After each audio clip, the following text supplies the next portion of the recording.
سلام.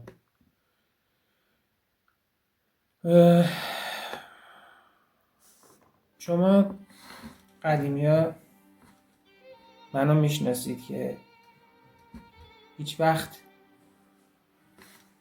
به یه مدت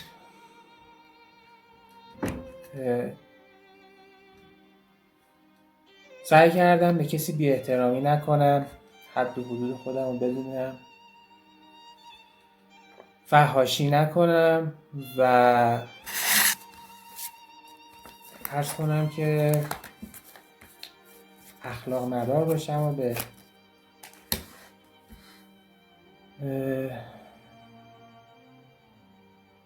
مخاطب، به هر شخصی احترام بگذارم.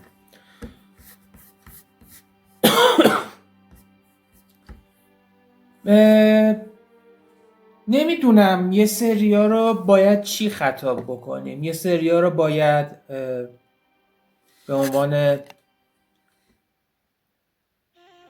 چی ازشون اسم ببریم، بگیم مثلا جونورن، حیوانن، باکتریان،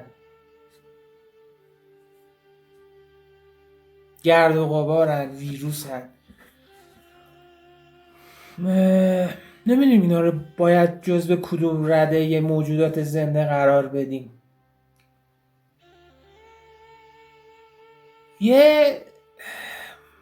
ببخشید برای اولین بار من مجبورم با فحش اینا رو بگم. ببخشید، معذرت میخوام. قطعا ویدیو رو دیدید دیگه، این ویدیویی که یه بشکه یه حرومزاده دیوس ننه اشتراکی که توی طویله صدا و سیما و توالت عمومی شبکه افق توی برنامه که نه، توی خوزعبل نامه خطی برداشت یه مزه ریخت که جمهوری اسلامی کشته شده ها رو کجا نگه میداره. میخواستم بهش بگم که ببین،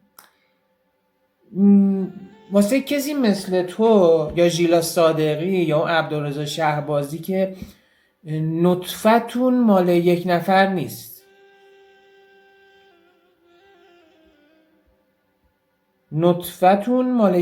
نیست، هیچ فرقی نمیکنه که این عزیزان شجاع، جاویدنام، قهرمان، دلاور، گلادیاتور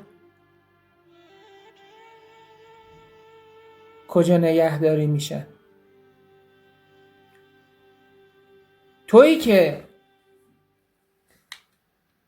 میای مزه میپرونی، تویی که میای با تمسخر نمک رو زخم داغدارا میپاشی، تویی که میای ذات واقعی خودتو، ذات که ندارید شماها، یعنی واقعا توی صدا و سیما یه مش آدم حرومزاده بدون پدر مادر کثافت ریختن. شما ذات ندارید، شما حاصل لقاح یک نفر با چند نفر هستید.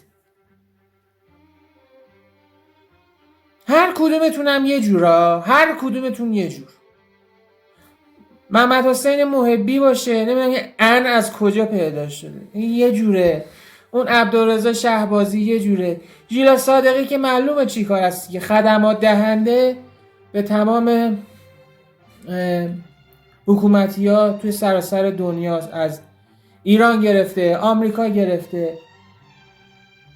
شماها نطفتون خرابه، شماها وجودتون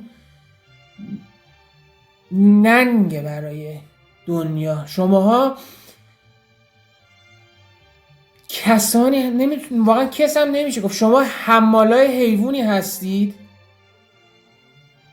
که با نمک پاشیدن روی زخم مردم، با آزار رسوندن به خانواده های جانباخته ها 2 بار اونها رو میکشید. یک بار عزیزشون رو توی خیابون، توی بازداشتگاه، توی زندان میکشید. یک بار هم با این خزعبلاتی که برمیگردید میگید. خاک بر سرتون بکنم واقعا. یعنی واقعا نمیدونم چه جوری باید شماها رو تشریح کرد. شماهایی که با رانت و کثافت کاری میاید توی رادیو تلویزیون.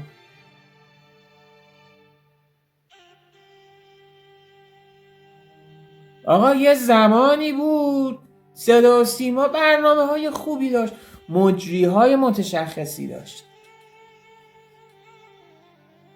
الان نگاه بکنید ببین رسانه به اصطلاح ملی دست کیاست؟ خسروی، ژیلا صادقی، این محبی، اون شهبازی، رسول مهربانی. این اشخاص الان شدن مجری رسانه ملی ما. ملی، چقدرش ملیه من نمیدونم.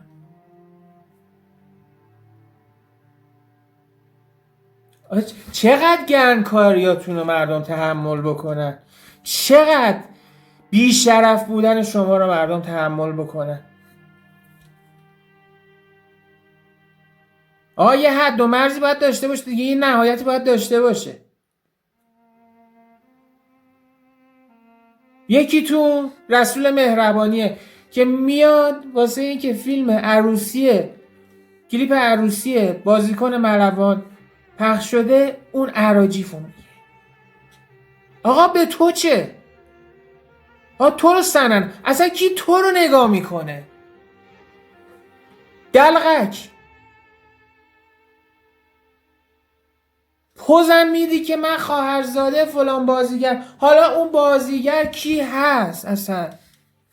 اون بازیگر که انقدر ماشاءالله محبوبه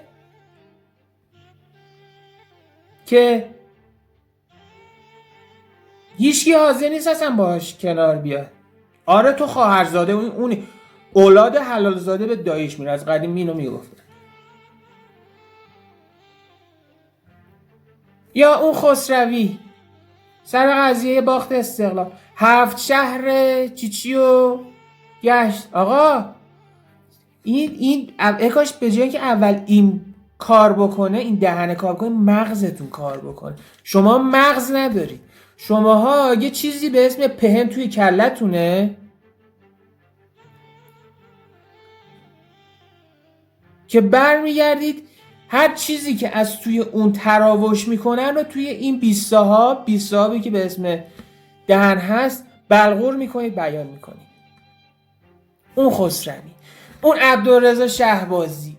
من نمیدونم واقعا ادبیات طنز و کمدی، برنامه کمدی ما اینقدر ذلیل شده که امثال شهبازی بیان برای ما طناز بشن.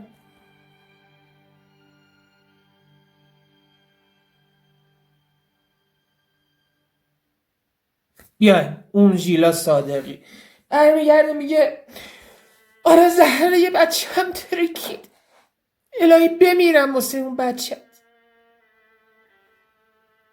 آخه تو انقدر ماشاءالله کارنامه قطوری داری، انقدر تو هزار ماشاءالله پاک و موجه هستی که همش مورد خیانت و حمله قرار میگیری. هنوزم برنامه داری تو، هنوزم توی اون رسانه ملی برنامه بهت میدن به اسم خط قرمز.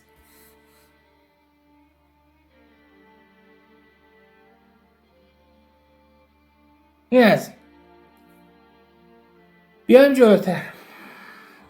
این آخری آقا چرا باید یه غلطی بکنید، یه زری بزنید که بعد به گوه خوردن بیفتید. هر کدومتون ترمالی میایید میکنید، بعد میایید نه این قسمت تختی شده بود، اصلا همچین چیزی نیست. یا مثلا اون دیوونه‌ای که توی برنامه بازمانده بود، اون کثافتی که تهیه کننده و کارگردان بازمانده بود، آقا چرا میاد یه غلطی میکنی که بعد بیاد به گوه خوردن بیفتی؟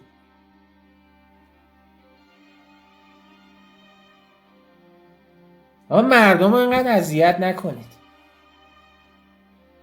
مردم طاقتشون کمه ها. مردم عزیز ایران تا یه حدی تحمل میکنن، درجه تحملشون گذشته. کاری نکنید که تک تکتون رو پیدا بکنن، تیکه تیکتون بکنن. ژیلا صادقی، تویی که میای میگی من خانوادم توی اورنج کانتری زندگی میکنن، من گواهینامه، من درایور لایسنس هم از اونجا گرفتم and this is my driver license card. ببین تو همون اورنج کانتی هم که بری مطمئن باش ایرانیا ولت نمیکنن. آره الان شرایط تو اوضاع به نفع شما به اصطلاح مجری هست. ببخشید. ولی بترس از اون روزی که همین مردم آدرس تو در بیارن، آدرس خونتون رو گیر بیارن، در بیارن، پوست خودتو، ننه و بابا و داداشو، جد و آبادتو بکنه.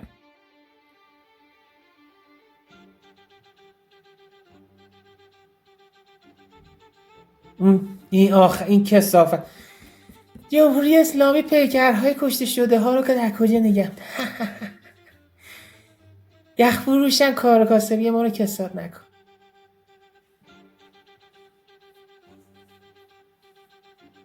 میدونی چی کار؟ این فتیش چیز داره، این حرومزاده، ببخشید من واقعا هیچ وقت نمیخواستم بیاتم، این حرومزاده فتیش یخچال داره. چرا؟ چون موقعی که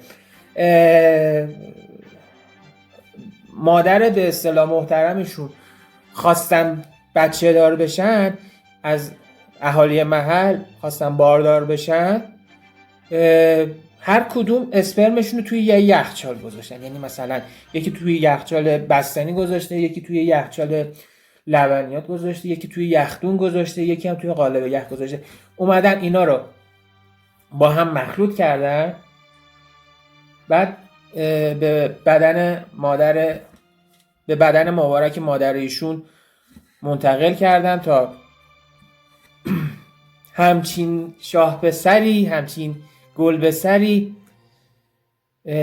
شکل بگیره که بیاد نمک روی زخم مردم بپاشه.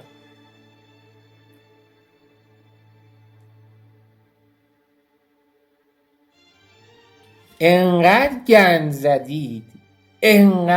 زدید که مدیر شبکتون هر چقدر عوضش کردن، هر چقدر صدا و سیما داره می‌نویسه آقا نه اصلا همچین چیزی نیست، ما نمیخواستیم بی احترامی بشه. انقدر گند زدید که مردم حتی حاضر نیستن عذرخواهی صدا و سیما رو قبول بکنن.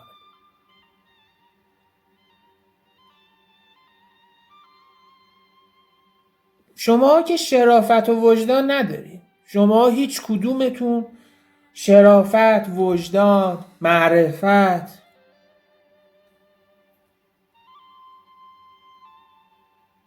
اینا ندارید.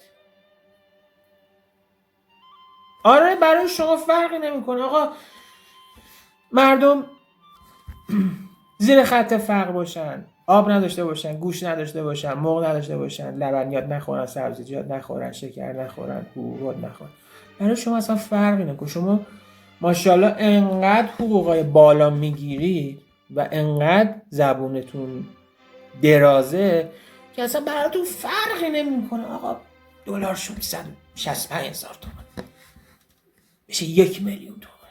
من مزدم رو بریزم،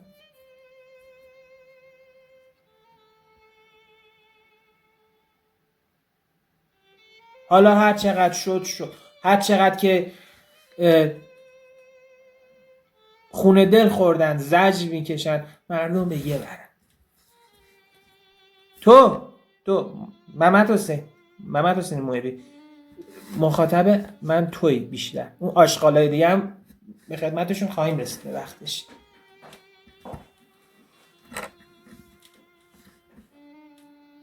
توی که این خزعبلاتو برمیگردی میگی فیلم های کهریزک رو دیدی؟ روت میشه توی روی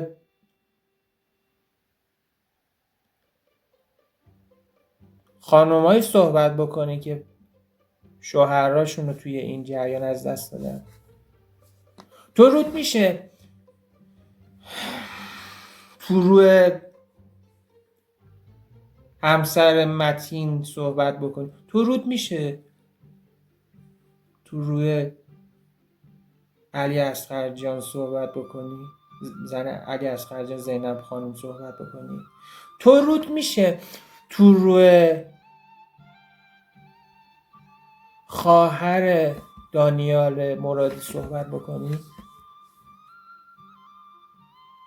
روتون که میشه. شماها متاسفانه سیستم صدا و سیما طوری شده که وقاحت و پررویی جای مهارت و علم رو گرفت. انقدر شما پررویید همتون ها، یعنی این 4-5 تا که 100%، با اختلاف در رده های بالایی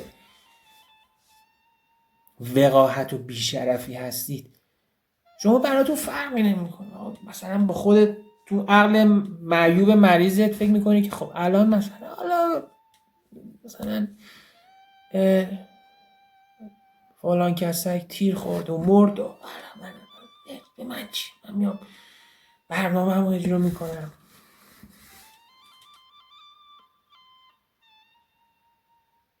حالا کسی هم مرد من میام نمکمون بریزم با اون قیافه قشنگی که دارم، با اون فن بیانی که دارم، با اون تسلطی که دارم، با اون سواد رسانه‌ای که دارم، میام حالا مثلا میگم جمهوری اسلامی جنازه ها رو توی کجا نگه میداره؟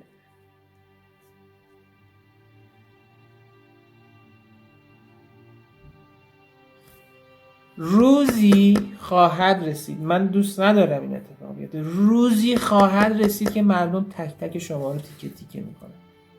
شما به اصطلاح مجری ها. هر کجا برید قایم بشید، هر جا برید قایم بشید، بالاخره یکی از این داغدارها هست منتظرتون اونجا. بخوای بری اورنج کانتی، بخوای بری قله قاف، ببخشید، بخوای بری چه میدونم توی فلان جزیره برمودا، بالاخره یه ایرانی اونجا هست، یکی از این فک و فامیل این جانباخته ها هست که به خدمتتون برسه.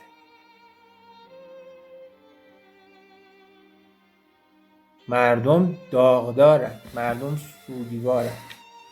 انقدر اذیتشون نکنید، انقدر روی مخشون راه نرید، انقدر نمک به زخمشون نپاشید.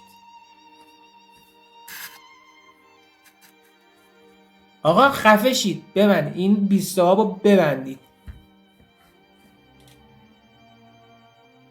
خفه شدن یه وقتایی لازمه. خفه شید، ببندید دهنای متعفنتون رو ببندید، انقدر رو مخ مردم راه نرید.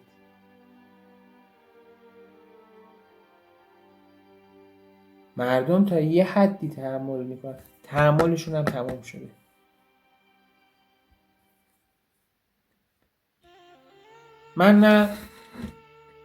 من موضوع مشخص، من موضعم مشخص، نمیخوام در این مورد بیشتر صحبت. اون قدیمی ها منو میشناسن که چیه، چه دیدگاهی دارم، چه نظری دارم، طرفدار چیه. نمیخوام صحبت کنم، ولی از این بابت که اینقدر راحت تو بیای تریبون داشته باشی،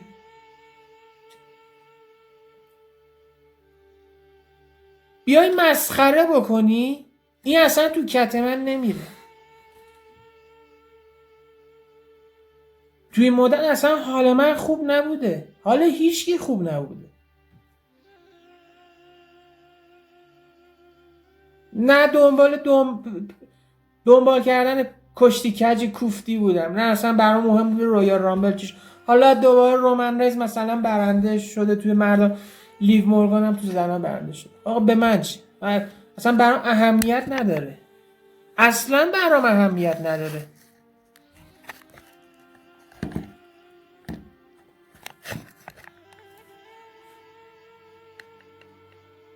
شما هی برمیگردید رو زخم مردم نمک میپاشید. ای خدا لعنتتون بکنه، ای خدا، یعنی شماها رو جوری از رو زمین محو بکنه که دیگه هیچی ازتون نمونه.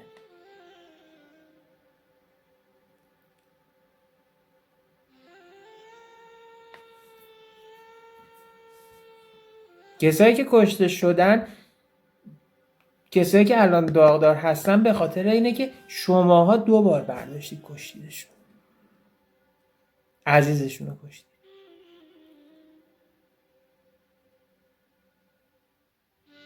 من اصلا کاری به سیاست ندارم، اصلا سیاست انقدر علم پیشرفته و بزرگ و در این حال کثیفیه که اصلا کار ماها نیست. من نه سیاسی هم، نه طرفدار اینم که این اتفاق بیفته اون اتفاق بیفته. من به عنوان یه وظیفه اجتماعی خودم دونستم بیام بگم آقا بس کنید،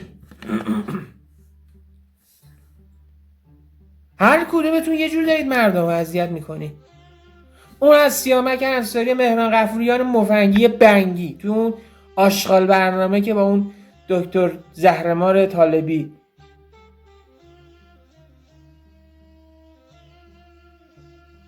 اونجوری توهین میکنه به تاریخی.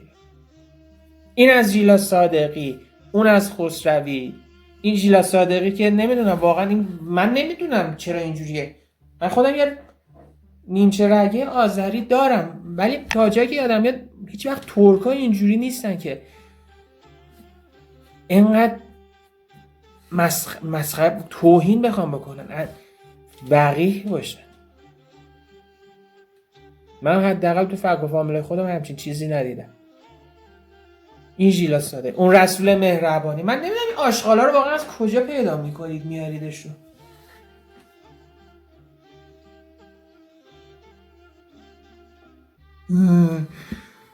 خیال شو، من دبه خیال شورم، من خودم میدونم چجوری شوخی بکنم.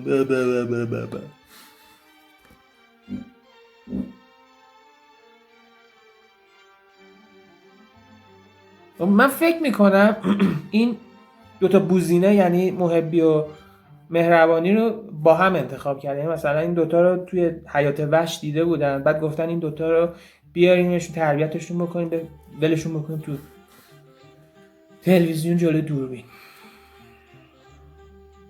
اون از رسول مهربانی، اینم از این محبی.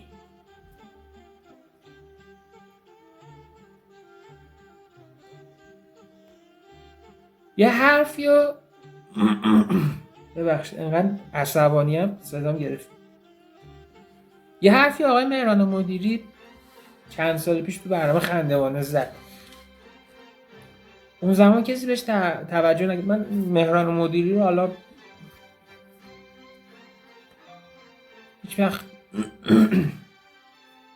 نگفتم مثلا شخصیت اجتماعی خیلی بالایی داره، ولی خب آقای مهران مدیری به بابت کارهای طنزی که انجام داده، کارگردانی که انجام داده، یه شخصیت محترم مشهور. برگشت گفت دنیا دیگه به درد نمیخوره.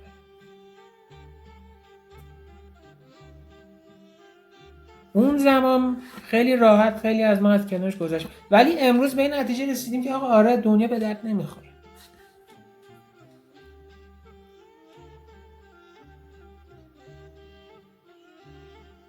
واقعا به درد نمیخوره. تو دنیایی که برداری خانواده های داغدار رو اینجوری مسخره بکنی، برداری تهدید بکنید از توی رسانه تصویری، طرفو که به چه حق کلیپ عروسی پخش شده. آقا به تو چی هستن؟ تو مگه کلانتری مفتشی؟ واقعا دنیا به درد نمیخوره به خاطر اینکه امثال اینا الان دارن توی زندگی میکنن.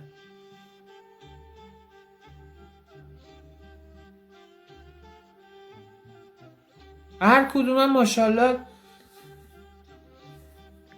زبون دارن اندازه میز ناهارخوری 18 نفره. میاد طرف گندشو میزنه، ببخشید گوهشو میخوره، بعد که مردم اعتراض میکنن یواشکی میره توی تاریکی این یه کلیپ 30 ثانیه‌ای میگیره، بعد برمیگرده میگه چی؟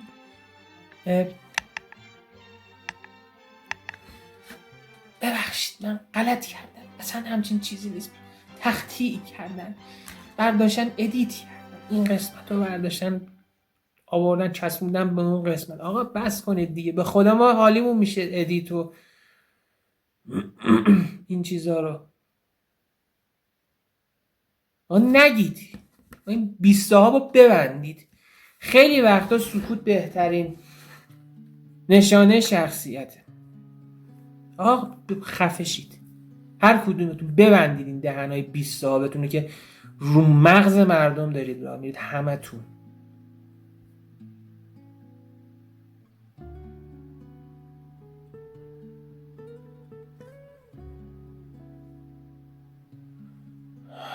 ببخشید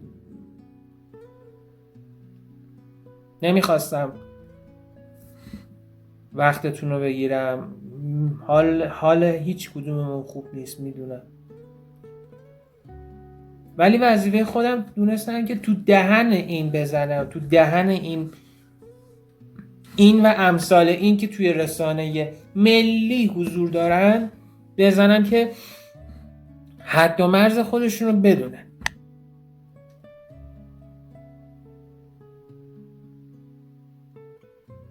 این همه مادر داغدار داریم، این همه خواهر داغدار داریم، این همه همسر داغدار داریم، این همه فرزند داغدار داریم. آقا اصلا 20 نفر 30 نفر نه 36,000 نفر رسانه های اونوری، نه 2,000 نفر رسانه های اینه. آقا اصلا 10 نفر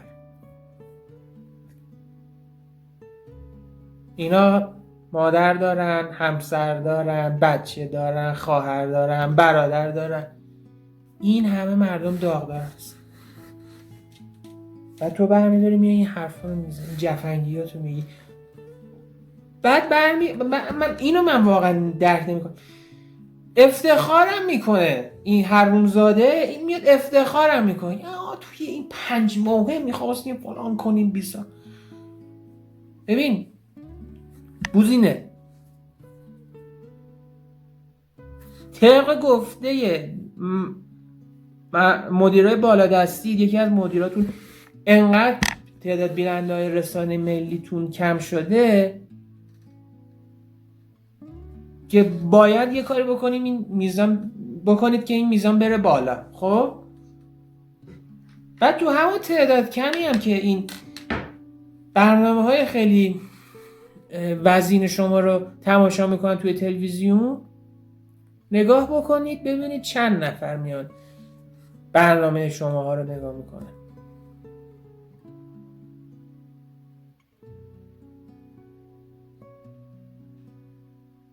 دیگه شما ها از برنامه تاپ گیر که گنده تر نیستید.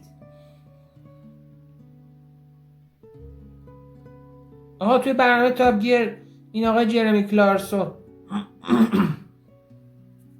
یه روز با تهیه کننده یا کارگردان دعواش میشه، مش میزن تو صورتش. شبکه BBC تموم میکنه، آقا تمام، کنسل. جرمی کلارکسون رو میندازن بیرون با اون همه سابقه ای که داشته، با اون همه مشهوریتی که توی دنیای رسانه‌ای داره. بعد تو میای پوز برنامه 5 ماهتون رو میدی. ای خاک بر سرت بکن.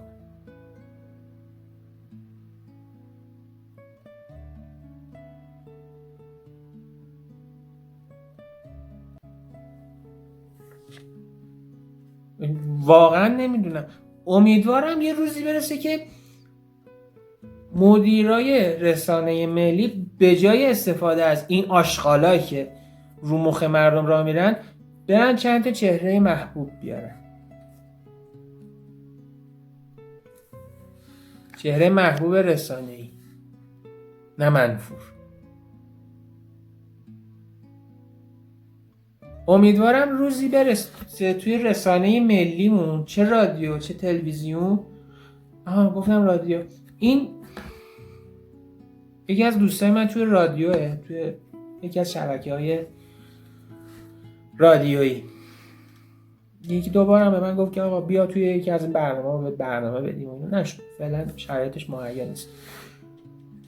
این میگفت این ژیلا صادقی انقدر آدما عصبی میکنه، انقدر روی مخ ما را میره، انقدر این زنک روان پریشه که اصلا هیچ تهیه کننده حاضر نیست با این کار بکنه توی رادیو.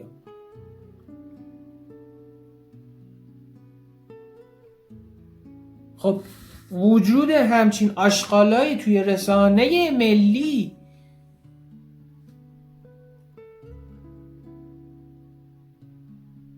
آیا بی احترامی به مردم نیست؟ آقا رادیو جای مقدسیه. همه گفتن هر کسی که توی تا قبل از این ظهور این نابغه هایی مثل مهربانی و کوفت و زهرمار محبی و اینا، همه اول میومدن توی رادیو چند تا برنامه اجرا میکردن، بعد از چند وقت میآوردنشون تو تلویزیون. همونا میگن آقا رادیو جای مقدسیه، رادیو جاییه که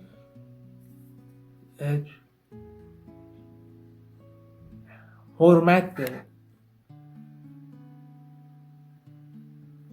بعد میاد توی رادیو اونجوری میکنه. این از اون ژیلا صادقی. بعد آقا مگه منطق و معیار این نیستش که طرف اصول روابط عمومی، فن بیان، تا حدودی روانشناسی اجتماعی بلد باشه؟ آخه مثلا این بوزینه هایی مثل مهربانی و این محبی اصلا به قیافه شون میخوره این دوره ها رو گذرونده باشن؟ من که بعید میدونم.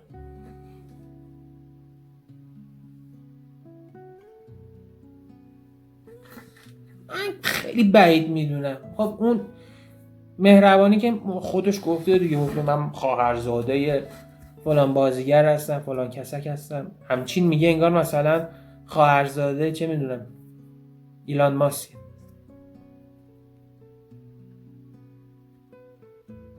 کاملا مشخصه که اینا اصلا اون پرستیژ، اون دوره، اون پرستیژ لازم رو ندارن، اون دوره ها رو ندیدن. فقط گفتن آقا ما داریم یه برنامه درست میکنیم،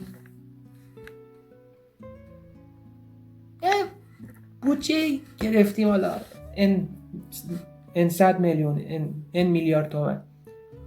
آقا هیچکی حاضر نیست بیاد. حالا تو بیا واسه خود بچر اینجا، با هم کنار میمونن.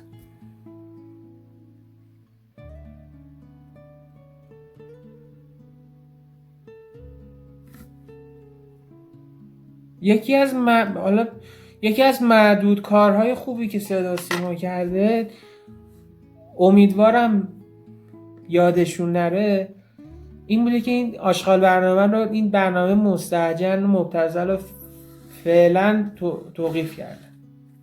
امیدوارم نخوان دوباره این برنامه رو روی آنتن ببرم. آقایون مدیر، این آشغالا رو نه پخش نکنید، مردم انقدر اذیت نکنید.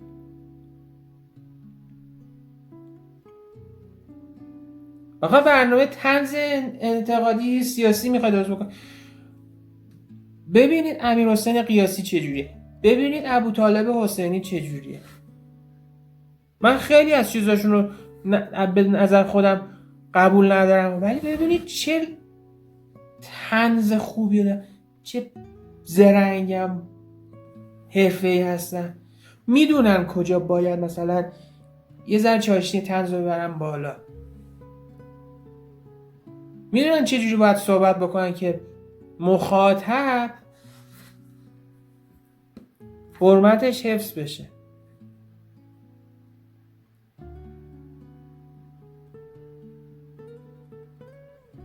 این دوتا رو داریم، ابوطالب و امیرحسین قیاسی داریم. بعد اینور محمد حسین محبی و رسول مهربانی و ژیلا صادقی و خسروی و اینا هم داریم.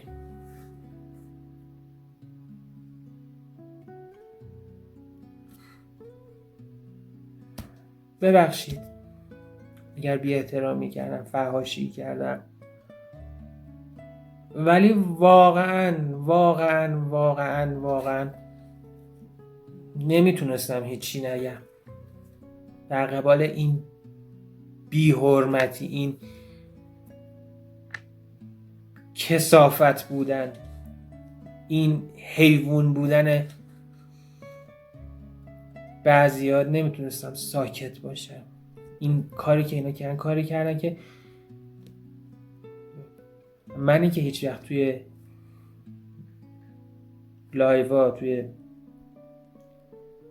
جایی که بودم بی احترامی نمی کردم، مجبور شم الفاظی استفاده بکنم که نه در حد و اندازه شخصیتمه، نه از من انتظارشو داشتید، ولی واقعا دیگه خسته شده بودم، یعنی دیگه تحملم تاق شده بود. به نوبه خودم یک بار دیگه این واقعه تلخ، این حادثه تلخ رو به تمام جانباخت، به تمام خانواده‌های جانباخته تسلیت میگم و به عنوان عضو کوچیکی از دریای رسانه‌های اینترنتی، توی کسی که 16 سال توی اینترنت، توی اینستاگرام بوده،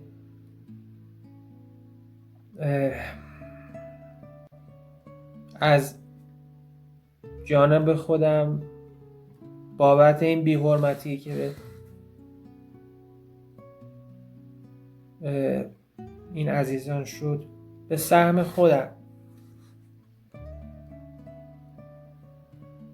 معذرت میخوام. همه ما مثل اینا نیستیم، همه ما نون توی خون ملت نمیزنیم بخوریم.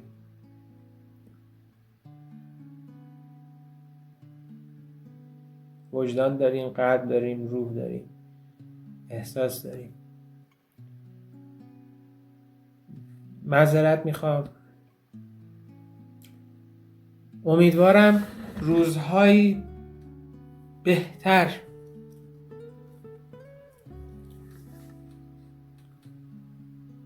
در انتظار همه ما مردم بشه. هرچند که من خودم بعید میدونم که اون آدم قبلی بشم، حالا هر چقدر اتفاق خوب بخواد بیفته، ولی به شخصه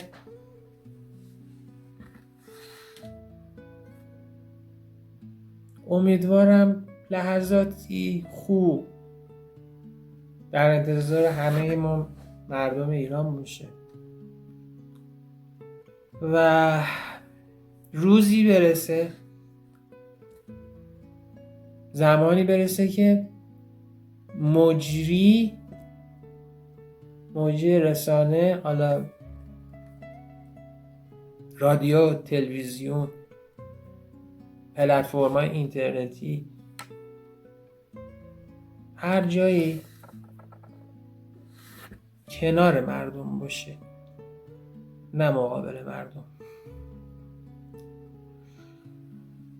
نمیدونم وقت نمیدونم بخوام در مورد کشتی کجی رو صحبت بکنم مثلا درست نیستش. فقط چند تا خبر همینجوری گذری بهتون بگم. رومن رینز و لیو مورگان برنده رویال رامبل شدن. توماسو چمپا رفته الیت. بران استرومن مصدوم شده ظاهرا و ایجی استایلز هم تو همون رویال رامبل مقابل کانتر باخت و بازنشست شد. این چند تا خبر کشتی کجی هم خواستم بگم بهتون که میدونم حالمون خوب نیست ولی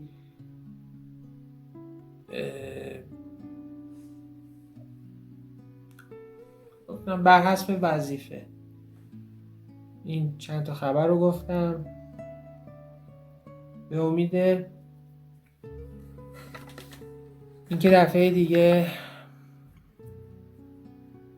کمی حالمون خوبتر باشه شما رو به خدا میسپارم. مراقب خودتون خیلی باشید. تا برنامه بعد، تا لایو بعدی، خدا نگهدارتون.